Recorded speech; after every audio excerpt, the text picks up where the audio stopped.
Bismillahirrahmanirrahim. Az-Zubair bin Al-Awwam, dia adalah putra Khuwailid, sahabat dekat Rasulullah Shallallahu Alaihi Wasallam, putra bibinya Sofiyah binti Abdul Muthalib.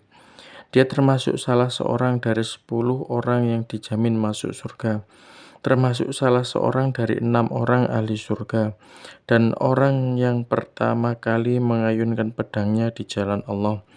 Dia adalah ayah Abdullah radhiyallahu an yang masuk Islam saat berusia 16 tahun. Diriwayatkan dari Musa bin Tolhah, ia berkata, Ali, Zubair, Tolhah, dan Sa'ad dilahirkan pada tahun yang sama, sehingga usia mereka sama. Urwah berkata, ketika Zubair datang dengan membawa pedangnya, Nabi SAW bertanya, "Apa yang terjadi padamu?" Zubair menjawab, "Aku diberi kabar bahwa ada yang menyakitimu." Nabi menjawab, "Apa yang akan kamu lakukan?" Zubair menjawab, "Aku akan membunuh orang yang menyakitimu." Setelah itu Nabi SAW mendoakan Zubair dan pedangnya. Hisham meriwayatkan dari ayahnya, Urwah, postur tubuh Zubair tinggi sampai-sampai kedua kakinya menyentuh tanah saat sedang naik tunggangannya. Ibunya, Sofiyah, mendidiknya dengan pola didik yang keras. Dia juga seorang anak yatim. Ketika ada yang bertanya kepadanya, "Apakah kamu akan menjelakakan dan membunuhnya?" Ibunya berkata, "Aku mendidiknya dengan keras agar dia beradab dan menjadi pemimpin pasukan yang gagah berani." Urwah berkata, suatu hari tangan Zubair terluka, dan hal ini diberitahukan kepada Sofiyah. Maka Sofiyah berkata, "Bagaimana kamu mendapati bulu unta? Apakah ia itu kucing, macan, atau elang yang terbang dengan cepat?" Hisham bin Urwah meriwayatkan dari ayahnya, ia berkata, pada waktu perang Badar, Zubair memakai sorban berwarna kuning, lalu turunlah Jibril menyerupai Zubair. Ketika memberikan sanjungan kepada Zubair, Amir bin Saleh bin Abdullah bin Zubair berkata dalam bait syairnya, "Kakekku adalah putra bibinya Ahmad dan penolongnya. Ketika musibah dan kesatria yang gagah berani, dialah kesatria berkuda yang pertama kali di perang Badar. Menyaksikan pertempuran dengan memakai sorban berwarna kuning, malaikat turun dalam jelmaannya sebagai pertolongan di medan pertempuran pada saat musuh berkumpul. Dia termasuk sahabat yang hijrah ke Habasyah, Ethiopia, dan tidak lama tinggal di sana." Zabir berkata, Rasulullah Shallallahu Alaihi Wasallam pernah bersabda pada saat perang Khandaq, "Siapa yang mau menyelidiki Bani Quraidah?" Zubair berkata, "Aku." Lalu dia pergi dengan kudanya dan datang memberikan kabar tentangnya. Kemudian Rasulullah Shallallahu Alaihi Wasallam bertanya untuk kedua kalinya. Lalu Zubair menjawab, "Aku." Lalu dia berlalu. Begitu juga untuk yang ketiga kalinya, Nabi Shallallahu Alaihi Wasallam pun bersabda, "Setiap nabi mempunyai pengikut, dan pengikutku adalah Zubair." Diriwayatkan dari Thauri, ia berkata, 3 orang sahabat yang sangat pemberani adalah Hamzah, Ali, dan Zubair. Diriwayatkan dari Urwah, ia berkata, Zubair pernah mengalami 3 luka karena pedang, salah satunya pada bagian bahunya. "Jika aku yang terluka, tentu aku sudah memasukkan jariku ke dalamnya." Luka yang kedua dialami pada saat perang Badar berkecamuk, dan luka yang terakhir dialaminya ketika perang Yarmuk. Diriwayatkan dari Marwan, ia berkata, Utsman mengalami sakit mimisan pada saat musimnya, sehingga dia tidak bisa melaksanakan ibadah haji dan berwasiat. Lalu seorang pria Quraisy menemuinya dan berkata, "Carilah pengganti." Utsman berkata, "Apakah mereka mengatakan seperti itu?" Pria itu menjawab, "Ya." Utsman berkata, "Siapa dia?"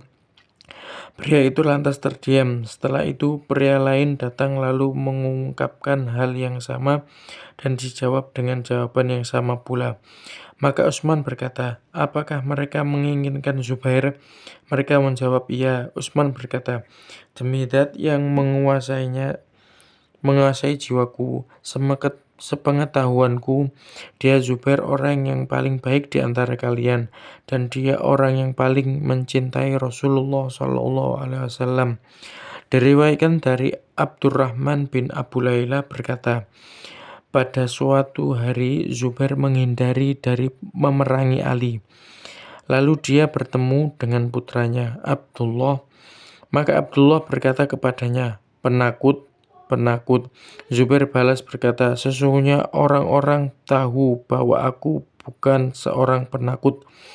Tetapi Ali telah mengingatkanku tentang sabda yang aku dengar dari Rasulullah SAW, sehingga aku berjanji untuk tidak memeranginya. Setelah itu Zubair melantunkan syair, meninggalkan perkara yang akibatnya aku khawatirkan karena Allah, lebih baik untuk dunia dan akhirat. Ada yang mengatakan bahwa Zubair ketika itu melantunkan syair, sungguh aku tahu kalau ilmuku bermanfaat bagiku, sesungguhnya kehidupan itu sangat dekat dengan kematian. Tak lama kemudian Ibnu Jarmus membunuhnya. Diriwayatkan dari Ja'un bin Qatadah, ia berkata, aku bersama Zubair pada saat perang Jamal, dan mereka menyerahkan kepemimpinan kepadanya. Tak lama kemudian Ibnu Jarmus menikamnya hingga akhirnya ia terjatuh meregang nyawa. Ia lalu dikuburkan di lembah Asy-Syiba. Ali radhiyallahu an duduk sambil menangisinya. Begitu juga dengan sahabat-sahabatnya.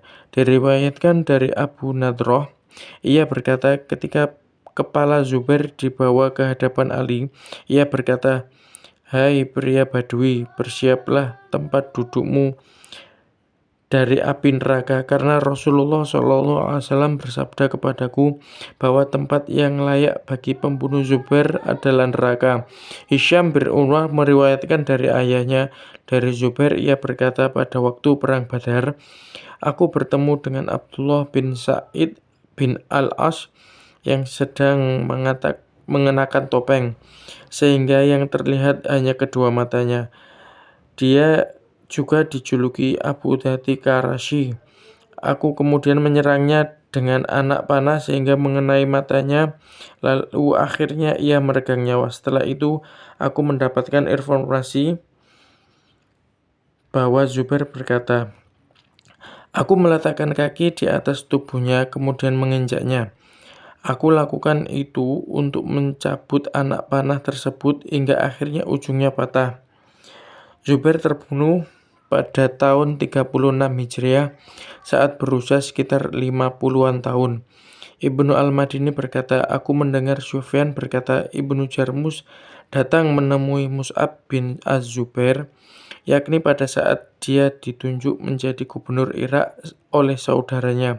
Abdullah bin Zubair lalu berkata, bawalah aku ke hadapan Zubair.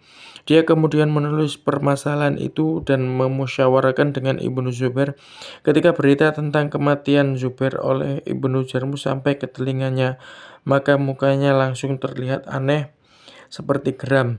Menurut aku, pembunuh Zubair ketika itu memakan kedua tangannya sendiri karena menyesal telah membunuh Zubair, lalu dia membaca istighfar. Hal ini sangat berbeda dengan pembunuhan Tolhah, pembunuhan Utsman, dan pembunuh Ali.